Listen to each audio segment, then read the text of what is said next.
Akazani sevgani borligini bilarmidingiz yoki Kokoshi Boyolichining egizak akasi ekanligini-chi? Keling, Iblislar qotili animasidagi har bir dahshatli yuqori oyning tarixini ko'rib chiqaylik. Va albatta biz sobiq 6-yuqori oy, aka-singil Daki va Gyutarodan boshlaymiz. Gyutaroning hayoti qiyin boshlanadi. U ko'ngilochar qishloqni eng past qismida, qashshoqlikda tug'ilgan va onasi uni tug'ilishidan oldin o'ldirishga harakat qilgan. Chunki u boqish uchun yana bir odamni xohlamagandi. Qiynoqlar u tug'ilgandan keyin davom etdi va unga hatto ism ham berishmadi. Bolaligi davomida odamlar uni xunuk, iflos, kambag'al deb masxara qilishardi va uni hech narsasi yo'q edi. U faqat hasharotlar va sichqonlarni yeb tirik qolardi.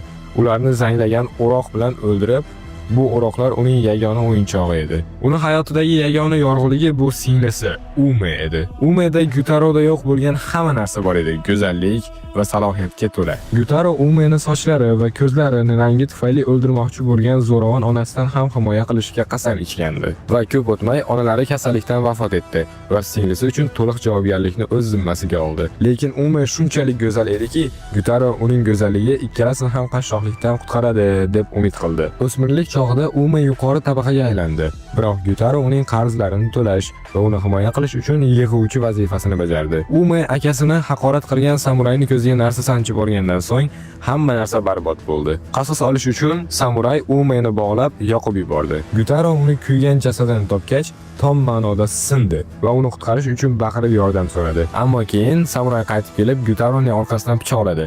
Lekin jarohatga qaramay, Gyutaro shafqatsizlarcha samurayni o'ldirdi. Yarador bo'lib va Umeni qo'llarida ushlab yordam so'rab qishloq bo'ylab yugurdi. Ammo hech kim unga ahamiyat bermadi. Odamlar ularni axlat kabi e'tiborsiz qoldirishdi va ikkalasi uchun ham bu yakun bo'lib tuyulayotgan paytda 6-oliy oy, ya'ni Douma paydo bo'ldi va ularni o'ldirish o'rniga ularga qonini taklif qildi va ularni iblislarga aylantirdi. O'shandan beri Gyutaro va Ume O'yin-kulgi tumanining dahshatiga aylanadilar va oxir-oqibat ular Muzan tomonidan tan olindi va 6-oliy oy bo'ldilar.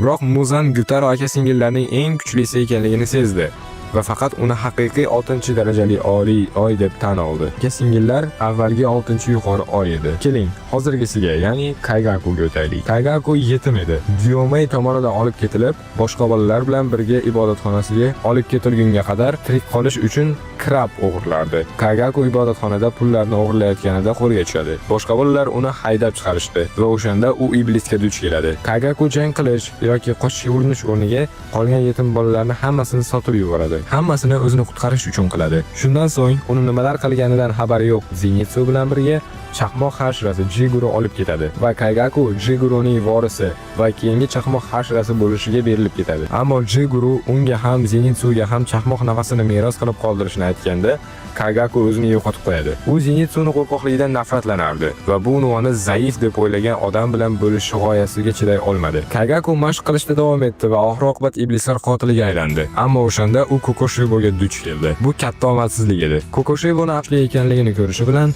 Kaigaku darhol uning hayotini saqlab qolishini tilab yorvordi va Kokoshibo unga iblis qonini taklif qildi va Kaigaku uni ichdi va iblisga aylandi. Shundan so'ng u odamlarni o'ldirishni boshladi. Tobora kuchayib bordi. To oxir-oqibat u ko'tarilib yangi yuqori 6-oy bo'ldi. 6-oydan keyin biz yuqori 5-oyga yetib keldik, ya'ni Gyokko. Odam holatidagi ismi Managi. Managi iblis bo'lishidan oldingi ismi. Qirg'oq bo'yidagi kichik baliq ovlash qishlog'ida o'sgan, ammo ota-onasi dengizga chiqib qaytib kelmaganida uning hayotida juda qorong'u burilish bo'lgan. Oxir-oqibat ota-onasining cho'kib ketgan, ezilgan jasadlari qirg'oqqa chiqib kelgach, bu narsa unda katta chandiq qoldirdi va u jasadlarga bo'lgan bu bezovta qiluvchi qiziqishni rivojlantirdi. Keyin qishloq aholisi uni ko'pincha o'lik baliqlar bilan o'ynayotganini ko'rishardi. Ammo bir kuni bir bola uni g'alati odam bo'lgani uchun masxara qila boshladi. Managi esa bolani o'ldirib va uni jasadini baliq ovlash qozoniga solib qo'ydi. Qishloq aholisi buni bilib, Managini baliq ovlash nayzasi bilan sanchib, o'lik holda qoldirib ketishdi. Lekin qandaydir yo'l bilan u 12 soat davomida tirik turdi va Muzan uni topib iblisga aylantirdi. Iblis sifatida u Gyokko ismini oldi va yanada aqldan ozdi. Mana bunga qaramay Gyokko o'zini shafqatsizligi va kuchi bilan ko'tarilib va oxir-oqibat yuqori oy 5 ga aylandi. Endi 4-darajali yuqori oy Hantengo haqida gaplashaylik. Bolaligida Han Tengu mutlaqo yolg'onchi va qo'rqoq edi. Biror narsa noto'g'ri bo'lganda, u darhol boshqa birovga barmoqlarini ko'rsatib, jabrlanuvchini rolini o'ynardi va ulg'ayganda turli shaharlarda begunoh odamlarni o'g'irlash va o'ldirish kabi ko'plab dahshatli jinoyatlarni sodir etdi. Shu bilan birga o'zini begunohligiga qasam ichib turardi. Yillar davomida u bir nechta xotinlar va bolalar orttirdi, lekin u o'zini ular unga yomon munosabatda bo'layotganiga ishontirdi va qasos olish uchun ularni o'ldirdi. Oxir-oqibat u qo'lga olinib, boshini tanasidan judo qilish orqali o'limga hukm qilindi. Ammo qatl qilinishi kutilayotganda Muzan paydo bo'ldi. Han Tenguning aybsizligiga ishongandek o'zini ko'rsatdi va unga iblis qonini berdi. Uni iblisga aylantirdi. Keyin Han Tengu qamoqdan qochib ketdi va darhol unga hukm chiqargan sudyani o'ldirdi. U keyingi 200 yil ichida Han Tengu qon iblislari san'atini rivojlantirdi va uni his-tuyg'ulari o'zining alohida yosh klonlariga aylantirdi. Ularning har biri o'ziga xos kuch va shaxsiyatga ega edi. Va bu qobiliyat uni shunchalik kuchli qildiki, u kuchayib 4-darajali yuqori oyga ko'tarildi. Keyingi navbatda bizdan Naikime, hozirgi yuqori 4-darajali oy. Ilgari u shunchaki qashshoq bivo o'yinchisi edi. Barcha pullarni qimor o'yinlariga sarflaydigan foydasiz eri bor. Va bir kun kechqurun Naikimening eri uni yagona ijro kimonosini garovga qo'ydi va o'shanda Naikime uni bolg'a bilan urib o'ldirdi. U bu qilgan ishdan qo'rqib va titrab turardi. Lekin g'alati, uni musiqasidagi xom tuyg'u uni ijrosini avvalgidan ham go'zalroq qildi va olomon to'plandi va u juda ko'p pul ishlab oldi. O'sha paytdan boshlab u har bir chiqishdan oldin odam o'ldirishning buzuq odatini rivojlantirdi. Lekin bir kuni u noto'g'ri nishonni, ya'ni Muzanni tanladi. U Muzanni o'ldirishga harakat qildi, ammo aniq muvaffaqiyatsizlikka uchradi. Muzan uni o'ldirish o'rniga uni qobiliyatlaridan hayratda qoldi va unga iblis sifatida joy taklif qildi. Va Naikime rozi bo'ldi va tezda eng yuqori 4-darajali oyga aylandi. Muzanning eng yaqin ittifoqchisidan biri va cheksizlik qalasini boshqaradigan iblisga aylandi. 3-darajali oyga o'tsak, bizda hammaning sevimli personaji Akaza,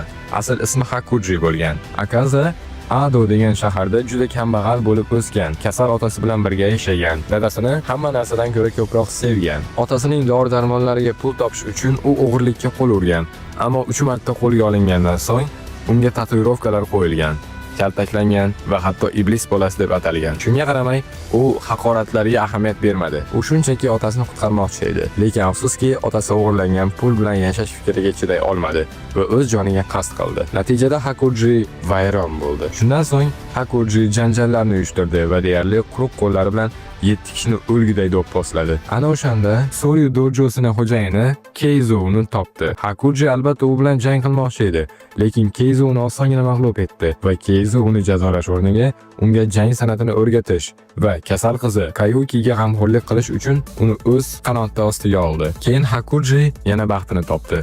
U Kayuki bilan chuqur aloqa o'rnatdi va ular oxir-oqibat bir-biriga oshiq bo'lishdi. Hakuji birinchi marta baxt va yashash uchun sabab topdi. Shunday qilib, u har qachongidan ham ko'proq mashq qildi va oxir-oqibat Keizo unga dojo va Kayukini qo'lini taklif qildi va Hakuji ularni hayoti bilan himoya qilishga qasam ichdi. Ammo raqib dojo Keizoning muvaffaqiyatiga hasad qilib, ular Keizo va Kayuki ichadigan quduqni zaharlashdi. Bu esa ularni Hakuji yo'qligida o'ldirdi va qaytib kelib, ularni jonsiz tanalarini ko'rish uni butunlay sindirib tashladi. Sof g'azab bilan Hakuji raqib dojoni barcha 67 a'zosini faqat mushtlari bilan qirib tashladi. Bu voqea Muzanning e'tiborini tortdi. Muzan uni ulkan kuchini ko'rib, uni iblisga aylantirdi. O'shandan beri Hakuji Akazaga aylandi. Garchi u insoniy hayotining barcha xotiralarini yo'qotgan bo'lsa-da, u kuchliroq bo'lishga bo'lgan ishtiyoqini saqlab qoldi va ayollarga zarar yetkazishdan bosh tortdi. Muzan esa bunga yo'l qo'ydi, chunki Akaza sodiq, kuchli va faqat maxsus topshiriqlar uchun yuboriladigan Muzanning eng sevimli iblislardan biri edi. Hammaning sevimlisi haqida gapirar ekanmiz, endi biz yuqori 2-darajali oy,